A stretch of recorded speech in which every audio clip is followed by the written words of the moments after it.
Hello guys, welcome to my YouTube channel. How are you? कसे आहात सगळे सगळे आता आवाजाला काय आता कसे आहात सगळे? आय होप बरे असतील सर्व लोक. मी बोलत होती, म्हणजे मी नेहमीच बोलते, मध्ये मध्ये जोक मारते. तर मी सांगत होती की रील्स बनवणं पण कठीण आहे यार. ही जी पोरं जे रील्स बनवतात आणि जे इमोशन्स काढतात, इट्स नॉट दॅट इझी. आणि मला तर बहुतेक इमोशनल व्हिडिओज असे पटकन असं डोळ्यातून पाणी, मी नॉर्मल आयुष्यात खूप सेन्सिटिव्ह आहे, पण मला असं पटकन असं गाण्यामध्ये पाणी नाही डोळ्यामध्ये. हां, ते फक्त ते पप्पाचा व्हिडिओ जो होता त्याच्यामध्ये थोडंसं इमोशनल आली. पण असं काहीतरी हार्ट टचिंग व्हिडिओ असेल, काहीतरी बोलतो ना असं काहीतरी, आईला आणि पप्पांना घेऊन मी जामच सेन्सिटिव्ह आहे. पण अशी बोलतो ना रडकी व्हिडिओ असेल, ब्रेकअपवाली असं काहीतरी, मला रडायला नाही येत यार, आणि ती इमोशन निघत नाही. पण जे बाकीचे लोक जे काढतात आणि कसे रडतात बाबा मलाच नाही माहिती. आणि इवन डायलॉग्स पण हे करणं, काय बोलतात, रिपीट करणं. मी तर एवढे टेक्स घेते, आय थिंक 5, 6, 10 तरी टेक्स घेत असेल. एवढे सारे मला टेक्स्ट घ्यायला लागतात आणि त्याच्यामध्ये जाऊन मग मी गाणी आणि डायलॉग्स वगैरे पाठ करते आणि बोलते. यार स्टडीपेक्षा कमी नाही आहे शॉर्ट्स बनवणं, रील्स बनवणं.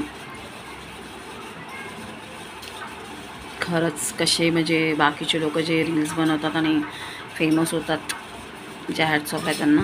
कधी कधी तर ते ऑटोमॅटिकली कोण कोण फेमस होतं, कोण तर काय पण असं वेड्यापणा करून फेमस होतं.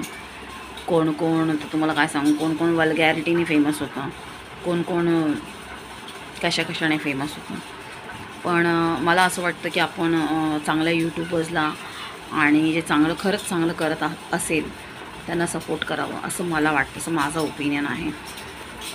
बाकीचे जे असतील, जे खरंच म्हणजे असं आपल्याला असं कोणतं असं वाटतं ना की हां हे चांगलं करत आहे, तर ह्याला मग त्याला तर लाईक भेटायलाच पाहिजे ऑब्व्हियसली.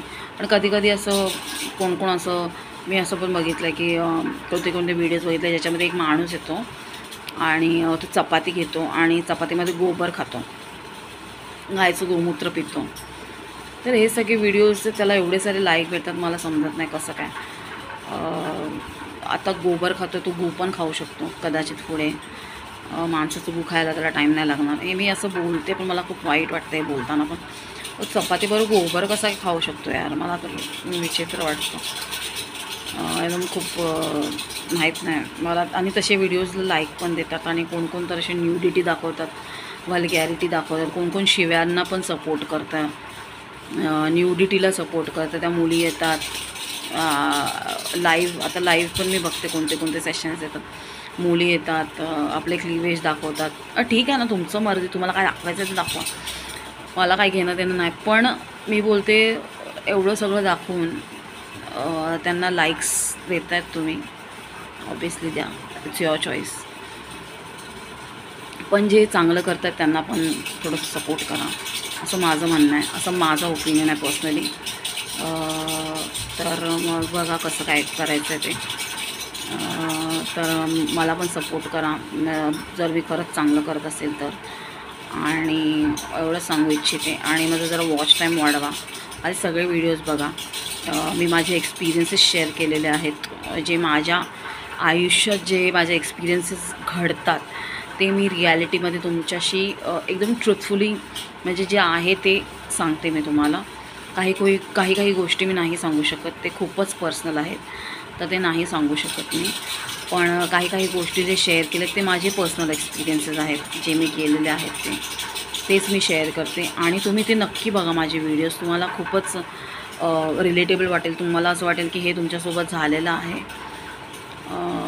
तर बघा तुम्ही व्हिडिओज. आणि अशा मला तरी वाटतं असे जे फालतू व्हिडिओज आणि न्यूडिटी वगैरे, त्यांना तुम्ही कसं काय पुढे ढकलू शकता. जे गरीब आहेत, ज्यांची व्हिडिओ असे जेवणाचे असतात, तसे जे गाव साईड, मला नेचरचं बघायला खूप आवडतं, मग त्याला लाईक्स द्या तुम्ही. कोण खरंच चांगलं दिसत असेल आणि चांगली ॲक्टिंग करत असेल तर त्याला लाईक्स द्या यार तुम्ही. ज्याच्याकडे खरंच कमी सबस्क्रायबर आहेत पण चांगला ॲक्टिंग करतो त्याला लाईक्स द्या ना तुम्ही, त्याला सपोर्ट करा. काही लोक आहेत जे बरोबर ॲक्टिंग पण नाही करत, काय नाही. एक तर माणूस मी बघते, मला त्याचं नाव नाही, मला आठवत पण नाही नाव. तो नुसता असं उभा राहतो, असं 5 मिनटं असं उभा राहतो, असं काहीतरी गाणं बोलतो, 5 मिनटं उभा राहतो बोलतो आणि गाणं बोलतो. मग त्याला पण एवढे लाईक्स भेटतात इंस्टाग्रामवरती. आणि ते आम्ही पागलसारखं ॲक्टिंग करतो, एवढं डायलॉग्स रिपीट एवढं काय ते बोलतो, त्याला बोलतात रिटेक्स घेतो. आणि एक डायलॉग जर ऑरच्या जागी काहीतरी निघालं तर असं वाटतं नाही हे बरोबर नाही, म्हणजे असं प्रॉपरली असं निघायला पाहिजे डायलॉग्स. मग ते बरं वाटतं बघायला पण. तर मग तसं आम्ही बघतो, म्हणजे डायलॉग्सला तसं आम्ही रिपीट करतो, तसं आम्ही रिटेक्स घेतो खूप सारे. म्हणजे मी तरी घेते बाबा, मी एवढी हुशार नाही आहे की पटकन 2-3मध्ये रिटेक घेणारी आहे. माझे 10 तरी रिटेक होतात, म्हणजे 5-6-10 तरी होतात. 10 आय थिंक 5-6 छोटे डायलॉग्समध्ये होतात माझे रिटेक्स. इवन गाणी पण मला एवढे बाय हार्ट पहिले होते, खूप गाणी ऐकायची पहिले, पण एन्झायटी झाल्यापासून माझी गाणी सगळी बंद झाली. पहिले खूप गाणी ऐकायची.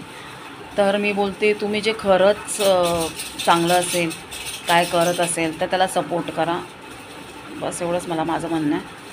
आणि खाली फुकट जे न्यूडिटी दाखवतो, जे काय करतो, आणि त्याला तुम्ही सबस्क्राईब करून बसू नका.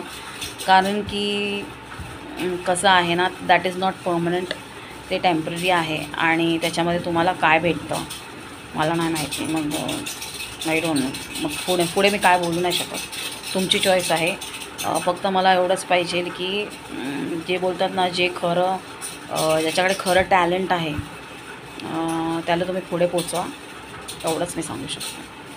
Thank you, thanks for watching.